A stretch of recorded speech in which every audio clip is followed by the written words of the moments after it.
Hey, what's going on? Angelisa here, and I just am doing like a last minute vlog.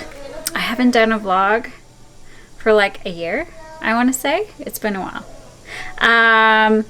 But I thought that this was a great opportunity, you know, to add more chaos to my life, to add more excitement to my life. For those of you who don't follow me on social media, I moved to Whistler. I'm gonna put you guys up here. Woo. Don't mind the screaming that happens when you have kids. Okay, I'm gonna make this really fast because the girls are loud, they're noisy, they're messy, and so I'm here. Today is August 31st of 2021, and we have lived in our Whistler home. It will be October 1st for a full year.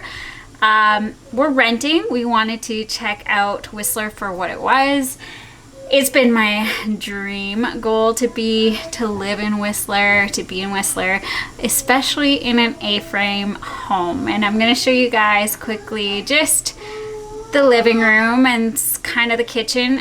Again, we're packing, we're on the move, we're moving again to a new place. In the bush, we are moving to a 5-acre property. And it is a dream come true. As much as we love Whistler, we just couldn't find the room and the space for all the things that we want to accomplish, as far as creating a dirt bike track for the kids, for myself, also having a mini ramp, ATVs, you know, driving around sleds, and that sort of thing. So I'm so excited for this new adventure.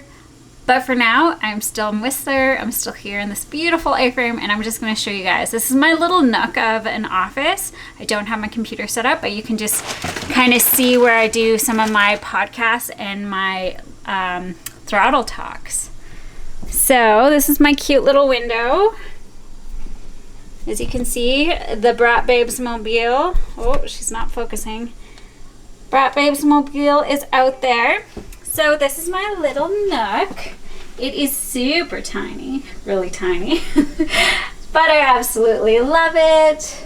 And this old mill saw it goes with the house, it's not ours. I have just a little bit of a setup, some, you know, snowboard magazines to get me inspired for my magazine.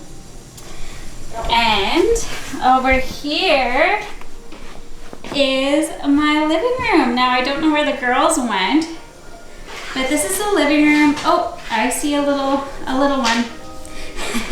Okay, so don't mind this mess right here. We are packing, we have boxes. But this is the living room. Look at these stunning windows. I love it, I love it, I love it. I am super sad to be leaving this, as this is my favorite part of the house. But I am very excited to make the move to our new home. No. So, am I focused? Oh, it's spot focusing for some reason.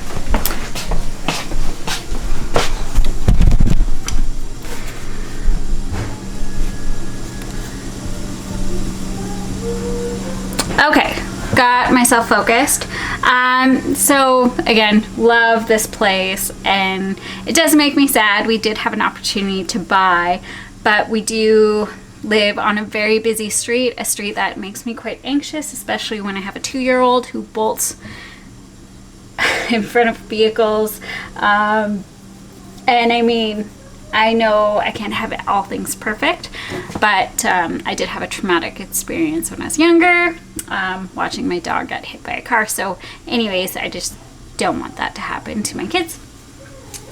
And for those of you who do live in Whistler, you'll probably know I live on Rainbow Drive, and this street can be quite busy and vehicles can drive quite fast. So we did have an opportunity to buy this place. We decided against it. As much as we wanted to live in Whistler, we've been looking in Whistler for the past 5 years, and we honestly thought this was the place. This is where our goals were. This is where we wanted to end up. Let's backtrack a little bit. We own a place in Squamish, and we've been in Squamish for 11 years.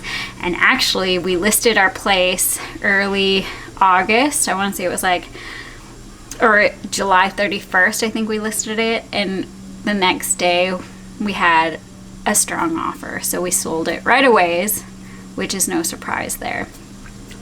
So again, moving from Squamish, I'm absolutely sad. There was a part of me that loved hanging on to it because it was my safety net. It was a place that, you know, if things didn't work out in Whistler, we could always go back. Obviously, I have a beautiful neighborhood, beautiful tribe, all of these supportive moms and dads that live on the street. It's on First Street in Squamish. It is a beautiful community. Again, sad that we're not going back, but a huge part of me wanted that next step. When our lease was coming up for October 1st for Whistler, there was something that was urging me, or I can't explain it, but there was something telling me not to go back.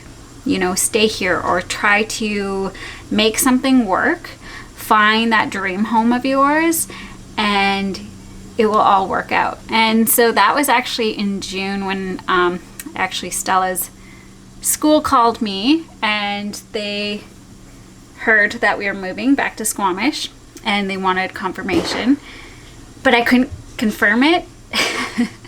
So it was like a huge pressure moment, and I felt like I had to make a decision, but I didn't want to make a decision because my whole being was telling me not to make that move, not to transfer Stella back to Valley Cliff, which is Valley Cliff Elementary School back in Squamish.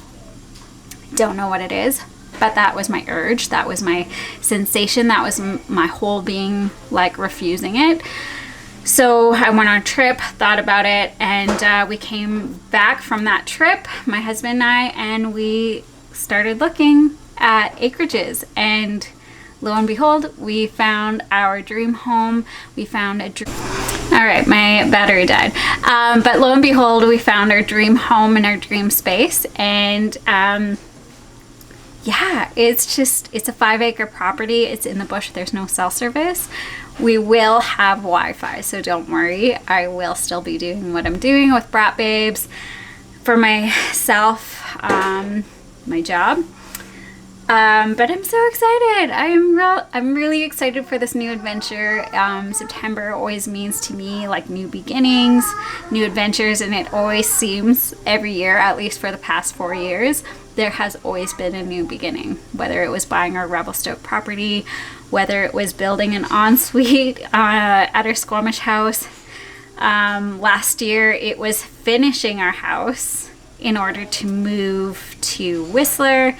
And now we're packing. We're making the move to Pemberton. And Kenny's busy with the Squamish house, and he's finishing up the exterior. So I'm going to show you guys a few photos of our home, and I'll try to dig up some before photos and after photos. We, again, have spent 11 years there. Major renos. We've lived through renos. We've lived through some major transitions as far as the house goes.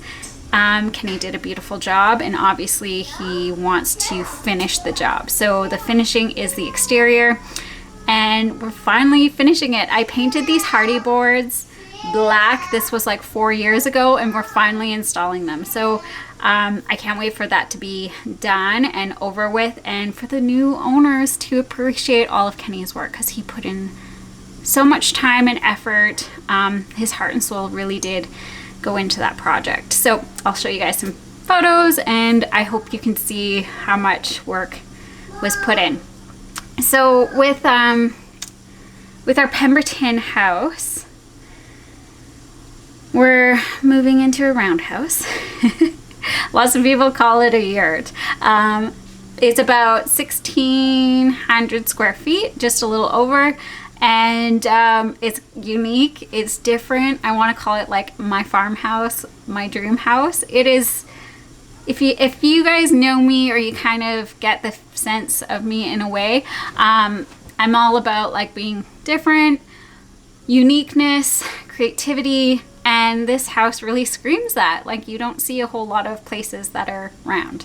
So I'm really excited that this is a round house. And the most beautiful thing about this property is that the landscaping is gorgeous.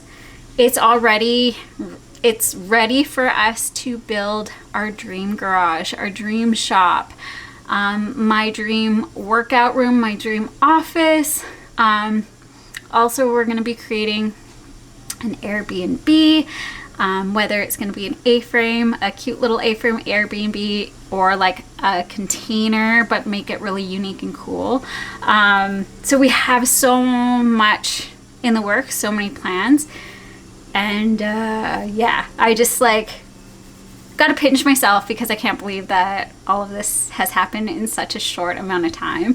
Literally, the things that I've been manifesting, that I've been visualizing, it's coming true. So I guess don't pinch me until I move there because it all feels like a dream, but I'm very excited. So this is an update, a life update. I've been busy. I took a little bit of time off with Braap Babes in a way. I did a motocross ladies clinic, organized that with coach Danielle Pettis over at Green River MX track, and that was July 15th. I wanted to do another one, but with working working part-time, I actually babysit a 1-year-old boy, which has been really fun. I've been doing that like 3 to 4 times a week. And then also with like, you know, what I mentioned before with Kenny working full time and then working on the house in Squamish right after work on the weekends. I have been solo parenting, which is it's hard, you know, but we make it work. Like, I actually had a friend today, she said, you know, like, you guys are the coolest family, you're so adaptive and you just go with the flow, which is so true. Like, there's nothing really I can do in order to like change things, because we're doing everything that we can to live the lifestyle that we want and to be in the dream home and the dream property that we've been talking about for years now. So we're definitely adaptive. We go with the flow and we make things work. That's just how the Edwards work. That's how the Edwards roll, and that's how we work. So yeah, I'm gonna take that as a huge compliment because I don't look at it that way as much as I want to pull my hair out. I have shed a few tears, you know, but we get through it. I have also been spending a lot of time with the girls, with Billy Rose and Stella Jean, and we've been skateboarding a ton, which has been awesome. You know, there's a beautiful skate park here in Whistler, and we've been skateboarding. I've been learning something new, and it's been really cool to watch the girls, you know, to learn a new sport and to really put themselves out there, especially Stella, who has progressed immensely. She has progressed so much with her skateboarding. She has had help with the Real Wild Kittens, which is a group of young ladies who started a coaching program, and they hosted camps, and it's just been so wonderful to see. I did put Stella in a few times this summer. I feel like that's all we did this summer was skateboard. But you could just see the confidence in her, and whether it's, you know, from like her skateboarding to like life in general, her confidence has skyrocketed, and that started in May. So I'm so thankful for these camps, and thankful that we were able to do it as a family. I have posted a few times that, you know, Kenny, before work, we would go as a family to the skate park super early in the morning, get breakfast, have picnics, and we'd skate for a couple hours before he went to work, which again, like, not ideal, but so grateful that he was able to make that time, make it work in his busy schedule so that we could all do that together. Okay, so I feel like I'm rambling on. I will make a vlog with the beautiful round house when we do move into it. Right now I'm packing for a trip to Golden for a friend's stagette and her wedding.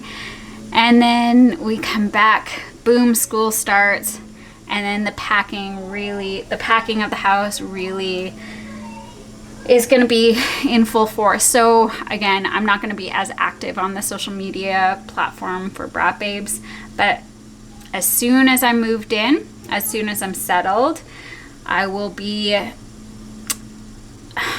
going for it. I'm going to be going for all of the things that Braap Babe speaks to me. I am creating a full movie film, which I've been talking about. I don't know if you guys seen the film We Say No Well.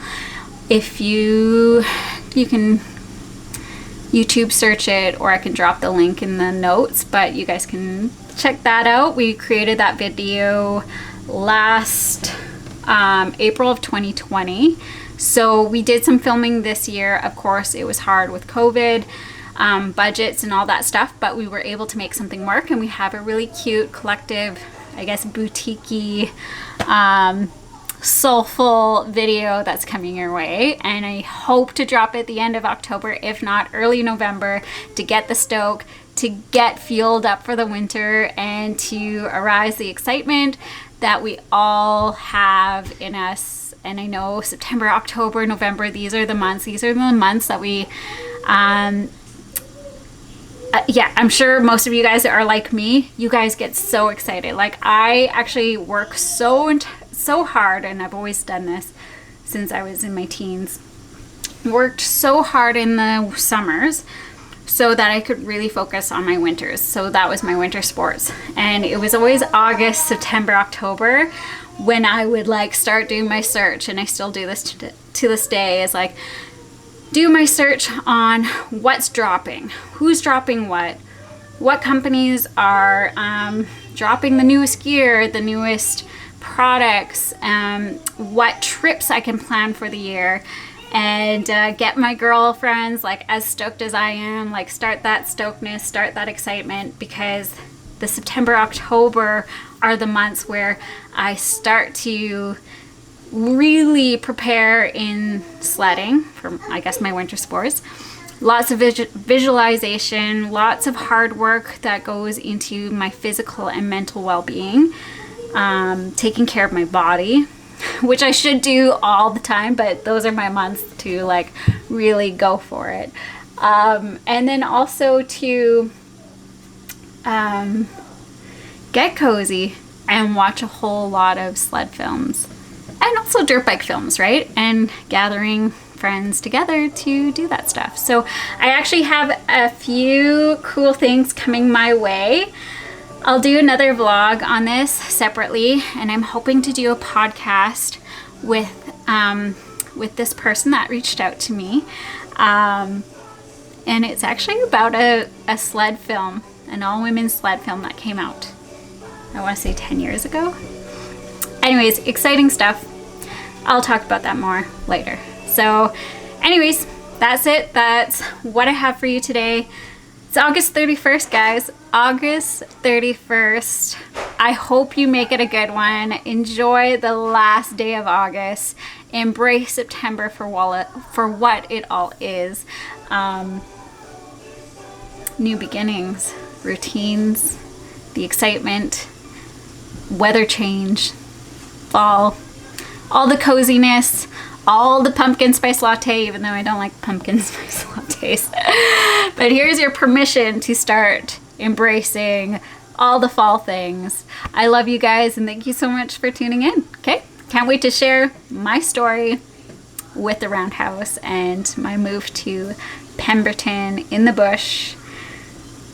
It's gonna be so cool. It's gonna be so neat, and I just can't wait to show you guys. Okay, love you guys. We'll talk to you soon.